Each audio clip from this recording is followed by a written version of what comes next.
몇 년 전 기사이기는 한데 기사 같은 걸 보면은 대만에서는 이제 GMO 식품은 아예 쓰지 않는다, 논 GMO 해서 그런 것들이 이제 급식에서 아예 나오지 않는다고 하더라고요. 한국의 경우에는 몇몇 식품에 대해서는 GMO 제한을 하고 있기는 한데 전체적으로 하고 있지는 않아서 그냥 그거 자체로 되게 의미 있고 이거는 좀 따라갈 만하다라고 생각을 했어요. GMO 자체가 아직까지는 확실하게 검증된 식품이 아니다 보니까 아이들에게 먹일 때만큼은 그냥 아예 그냥 급식 자체에서 학교 급식을 좀 신뢰를 할 수 있게 그런 거를 추구하고 있는 게 되게 좋다고 생각을 했습니다. 大家好，我是韩国老师，我在台湾1年工作老师。다 틀렸죠?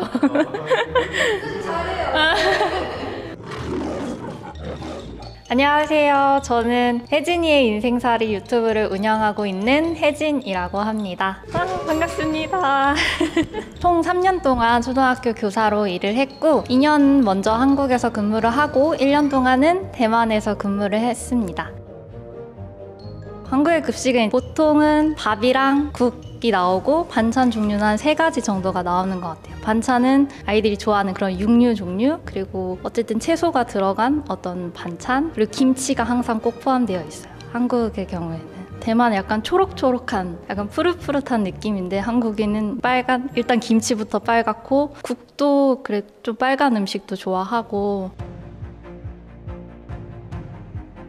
대만 친구들이 조금 더 채소 아니면 야채 볶음 이런 것들을 잘 먹는 것 같더라고요. 한국 학교에 있을 때도 꼭 나왔던 게 양배추 볶음이나 공심채 볶음 같은 그런 대만식 나물볶음이 많이 나왔어요. 그래서 그거에 이제 익숙한 좀 이제 대만 친구들은 그것도 되게 잘 먹고 오히려 더 달라고 하거나 이런 경우도 있었는데 조금 한국인 친구들은 그런 나물 반찬만 딱 나오는 것들을 안 좋아하는 친구들도 꽤 있더라고요. 그리고 네. 저는 나와서 굉장히 좋아하긴 했는데 실제 그냥 한국에서도 요즘 급식들 보면은 딱 그 나물 반찬만 나오는 경우가 되게 적어요. 그냥 아이들이 워낙에 좋아하지 않고 좋아하는 메뉴들로 음식을 구성하려고 하다 보니까 육류 반찬에 같이 볶을 때 넣어서 조금 이렇게 흉내만 내는 그 정도로 많이 나오는 것 같습니다. 좀 더 그런 채소를 먹는 게 저는 좋다고 생각하기 때문에 그런 대만 급식처럼 너무 아이들이 좋아하는 것만 하지 말고 그런 볶음도 아이들한테 좀 어려서부터 경험을 해주면 좋겠다라고 생각을 했어요.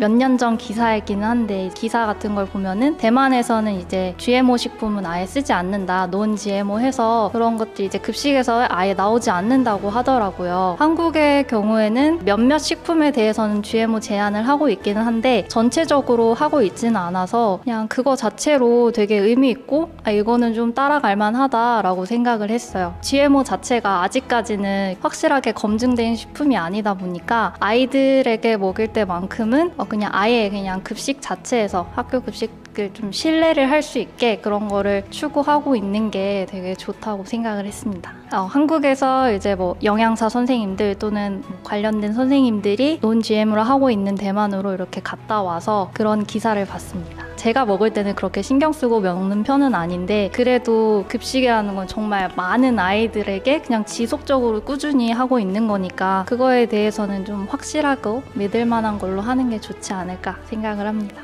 기사를 보니까 학부모님들이 요구를 하신 것 같기도 하더라고요. 그래서 학부모님도 그렇고 그냥 정부에서도 그렇고 그런 식품 안전에 관련해서는 되게 신경을 쓰고 식품뿐만 아니라 그냥 아이들의 이제 건강이나 그런 것들에 대해서 많이 신경 쓰고 있구나 그렇게 생각했습니다. 대만의 논술 시험이랑 한국의 논술 시험이 좀 다르다고 하더라고요. 예를 들어서 이제 대만에서는 논술 시험에 냉장고가 있다, 냉장고에 뭘 넣을 것이냐 이런 식으로 조금 이제 열려있는 질문에 아이들의 창의성이나 이런 것들을 요구하는 그런 논술 시험이 있다고 들었습니다. 한국의 전형적인 논술 시험이랑은 좀 다른 방식으로 논술 시험이 있는 것 같아서 그런 점은 되게 재미있을 것 같다고 생각했습니다. 그냥 보통 고등학교에서 이제 무슨 논술 뭐 장문 대회나 이런 게 있으면 보통 찬반 토론을 요구하는 그런 종류의 좀 전형적인 그런 토론 주제들이 많았죠. 이렇게 주는 게 많았던 것 같아요. 이런 자료도 주고 이런 자료도 주고 하면서 그거를 내가 분석해서 분석한 결과를 토대로 이렇게 작성하는 게 많았던 것 같아요. 대만식의 이제 교육에서는 내가 좀 자유롭게 상상을 해서 나의 창의력, 근데 이제 논술 시험이니까 이제 논리력도 해서 내가 왜 이런 생각을 했는지 이런 거를 하다 보니까 아이들이, 그런 학생들이 연습할 때도 되게 재밌지 않을까, 그 딱 얘기를 들었을 때 그 생각이 들더라고요. 그럼 아까 그 질문 있잖아요. 너한테 냉장고가 하나 있다면 이거에 답변 한번 해주시고요.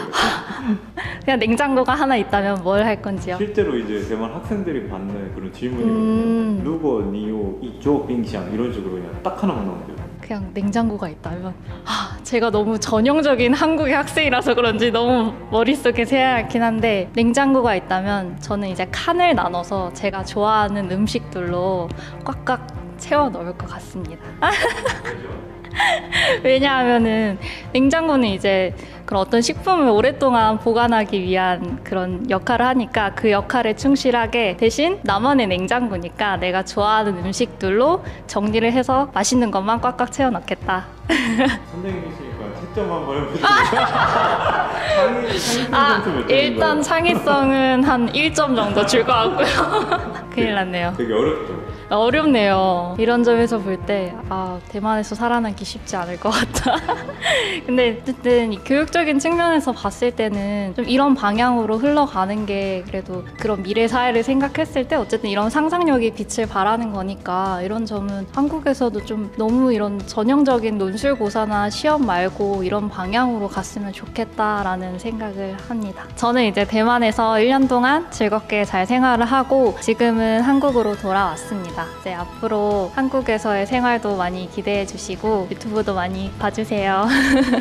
今天也都下，谢谢，爱你们。